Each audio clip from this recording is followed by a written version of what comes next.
मंदिरों का सोना सरकार ले रही है लगभग 2000 किलो। ये बात मैं 2018-19 की बता रहा हूँ। तो मैंने कहा ये तो ठीक नहीं है। मतलब हम आप जैसे बात करते हैं वैसे ही हमसे बोला। तो बोले क्या किया जाए? मैंने कहा एक एप्लीकेशन कोर्ट में डालते हैं, मंदिर सोना आप क्यों ले रहे हो? तो हमने एप्लीकेशन डाली और ये मेरी पहली पिटीशन थी 2019 में टेम्पल से रिलेटेड, जिससे मुझे बहुत कुछ सीखने को मिला जो आगे है। और शायद उसी पिटीशन का नतीजा है कि जो मैं इतना बोल पा रहा हूँ, आप मेरे साथ बैठे हुए हैं।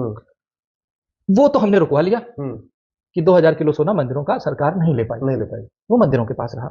लेकिन सरकार का अपना एफिडेविट उसी केस में क्या कहता है, वो चौंक जाएंगे आप। उस एफिडेविट में सरकार कहती है कि जी इसमें कौन सी नई बात है, आज आप मेरे को 2000 किलो किलो कर रहे हो। 1977 से लेकर 2019 तक 15 तक के आंकड़े उसने बताए थे, हम 5 लाख किलो सोना तो ले चुके हैं। सरकार का एफिडेविट कह रहा है कि आप 2000 किलो हमें लेने से रोक रहे हो और हम 5 लाख किलो सोना आज तक केवल तमिलनाडु के मंदिरों से ले चुके हैं। जी बाप रे बाप। ये मैं नहीं कहता, मैं आपको दिखाता हूँ ना, ये हिंदू का आर्टिकल है, आप इसमें देख सकते हैं। 5 lakh KG of the gold सरकार ले चुकी है। एक राज्य तमिलनाडु, सिर्फ तमिलनाडु और तमिलनाडु के मंदिर, तमिलनाडु के मंदिर। ठीक, फिर मुझे ये सुन के तो फिर मैंने लगा कि ये तो मतलब सरप्राइज क्या रहा कि जब मैंने अब इसको स्टडी करना शुरू किया तो तमिलनाडु सरकार ने दूसरे केस में, वो एक केस फिर हमने और किया, उसमें उनका एफिडेविट था कि मंदिरों की व्यवस्था को लेकर के, तो बोले मंदिर तो चल नहीं रहे हैं। और उनका दूसरा एफिडेविट क्या कहता है कि तमिलनाडु में 11,999 मंदिरों में एक शाम पूजा नहीं होती, 12,000 मंदिरों में पूजा नहीं होती, एक बार होती है, एक बार होती है। ये कह रहे हैं उनके पास इंफ्रास्ट्रक्चर नहीं है। और उसी एफिडेविट में ये कह रहा है, सरकार कह रही है, मैं बोल ही नहीं रहा हूं, सब सरकार बोल रही है कि 37,000 मंदिरों में सुरक्षा, पूजा, सफाई, सारी व्यवस्था के लिए मंदिर में सिर्फ एक आदमी है, यानी पुजारी से लेकर चपरासी तक वो बेचारा एक आदमी। मतलब वही झाड़ू पोछा करेगा, वही पूजा करेगा, वही आरती करेगा, वही भोग लगाएगा, वही कथा सुनाएगा, वही सबका संस्कार भी कराएगा, एक व्यक्ति। जबकि सरकार उसी दौरान 5 लाख किलो सोना ले चुकी है। नहीं डॉक्टर साहब, मैं तो देखिए, हम तो चूंकि घर, मेरा सबसे बड़ा कंसर्न है जो कन्वर्जन हो रहा है और तमिलनाडु में बहुत बड़ी मात्रा में हो रहा है। मैं ये सोच रहा हूं कि 5 लाख किलो सोना अगर 100 ग्राम सोना बांटे 100 ग्राम सोना बांटे तो 50 लाख लोगों की घर वापसी हो सकती है। अभी तो आपने सिर्फ एक राज्य का सुना है, अभी तो पिटारा बाकी है। आगे चलते हैं। तो जैसा सबको पता है कि भारत में मंदिर को छोड़ करके बाकी सारे रिलीजियस सेंटर हैं वो फ्री हैं, स्वतंत्र हैं। मंदिर आज भी गुलाम है, परतंत्र है। हिंदू धर्म का ये केंद्र माना जाए भारत को, वहां पर एक भी मंदिर आज ऐसा नहीं है जो सरकार के अनुदान से बना हो।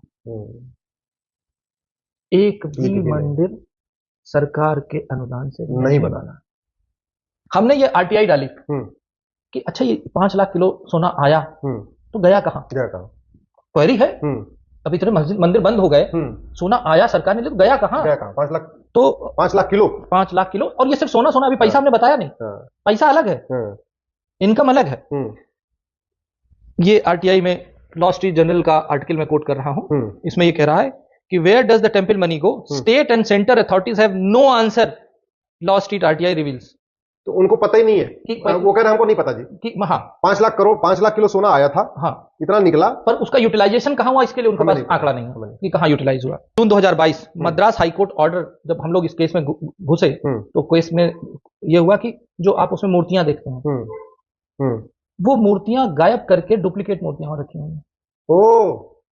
क्योंकि सोने से ज्यादा महंगी मूर्तियां हैं, सालों हजारों साल पुरानी मूर्तियां हैं, उसको गायब करके उसकी डुप्लीकेट रखी गई। जब ये मामला उठा गया तो 40,000 मंदिरों की फॉरेंसिक ऑडिट का ऑर्डर दिया है हाईकोर्ट ने 2022 में। फॉरेंसिक, क्योंकि हमें पता ही, हम तो पूजा करें ना, हम तो मूर्ति असली की कर रहे हैं कि नकली वाली जो रख दी गई उसकी कर रहे हैं। ठीक, 60 सालों में आजाद भारत में किसी भी मंदिर जो सरकार कंट्रोल करती है उसका कोई ऑडिट नहीं हुआ। लेकिन क्या आपको पता है कि पूरे भारतवर्ष की जीडीपी में हम कितना कंट्रीब्यूट करते हैं?